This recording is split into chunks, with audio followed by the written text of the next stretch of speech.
ने स्वयं का मैं विधायक का चुनाव लड़ने के लिए बहुत इंटरेस्टेड नहीं हूँ। हरक सिंह रावत जो कह रहे हैं, क्या वही सच है या फिर इसके पीछे बड़ा सियासी खेल छिपा हुआ है? हरक सिंह रावत सीनियर लीडर हैं, राजनीति में लंबा अनुभव है और सियासी भाषा में कहा जाता है कि ये तो बहुत पुराने चावल हैं। अब ये पुराने चावल जो कह रहे हैं, क्या वही करेंगे भी या फिर जो राजनीति में कहा जाता है क्या वही सच होता है? इसको लेकर अलग अलग तरीके के आकलन किए जा सकते हैं, लेकिन पहले हरक की पूरी बात सुनिए और समझिए।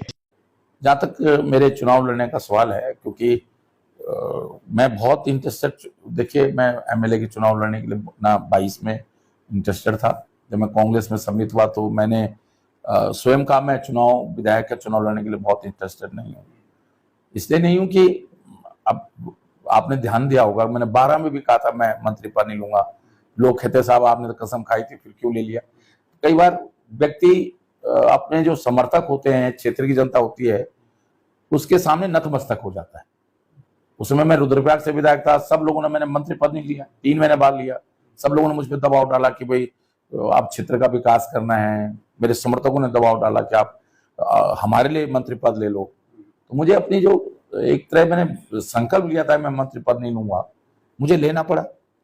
मैं धामी और तीरथ रावत के साथ भी मंत्री पद नहीं ले रहा था। तो उस समय भी अमित शाह जी ने बहुत मेरे पर दबाव डाला कि आप मंत्री पद ले लो। तो मैं कई बार क्या होता है कि कई बार आदमी को अपने उसके लिए पीछे हटना पड़ता है। तो इसलिए मैं तो बिल्कुल भी एमएलए चुनाव लड़ने के लिए इंटरेस्टेड नहीं हूँ।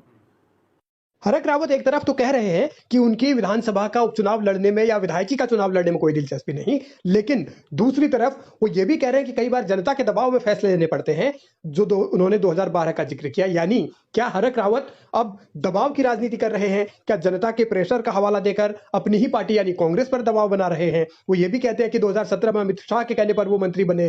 तो क्या यहाँ भी वो इस तरीके की एक दबाव वाली राजनीति कर रहे हैं ताकि उनकी जो टिकट की एक दुविधा है वो दूर हो जाए? बहरहाल जो भी हो, लेकिन हरक के कहने और करने में बड़े अंतर होते हैं। अब आप उदाहरण समझिए, 2012 में उन्होंने कहा कहीं की ईंट कहीं का रोड़ा, भानुमति का कुनबा जोड़ा। विजय बहुगुणा की सरकार के लिए उन्होंने कहा था, ये भी कहा था कि मैं मंत्री पद जूते की नोक पर रखता हूं, मंत्री की शपथ कभी नहीं लूंगा। लेकिन बाद में अभी उन्होंने बयान में कहा कि उन्होंने रुद्रप्रयाग की जनता के दबाव में वो फैसला लिया कि वो बहुगुणा सरकार में मंत्री बनेंगे। बाद में वो बहुगुणा के इतने करीबी हो गए कि हरक सिंह रावत ने बगावत का झंडा बुलंद कर दिया हरीश रावत की सरकार के खिलाफ। फिर जो कुछ हुआ वो सब घटनाक्रम आपके सामने है। धामी की कैबिनेट से अचानक इस्तीफा दिया और 2-3 रोज बाद धामी के साथ डिनर की टेबल पर ठहाके लगाते हुए नजर आए। 2007 में जब नेता प्रतिपक्ष थे तब वो खंडूरी को कहते थे कि ये तो जनरल डायर हैं। फिर निशंक मुख्यमंत्री बने तो हरक ने खुलेआम ये चुनौती दी कि जहां भी निशंक चुनाव लड़ेंगे उनके खिलाफ वो मैदान में उतरेंगे 2012 में। लेकिन ऐसा नहीं हुआ और हालांकि निशंक बतौर मुख्यमंत्री चुनाव नहीं लड़े थे 2012 का,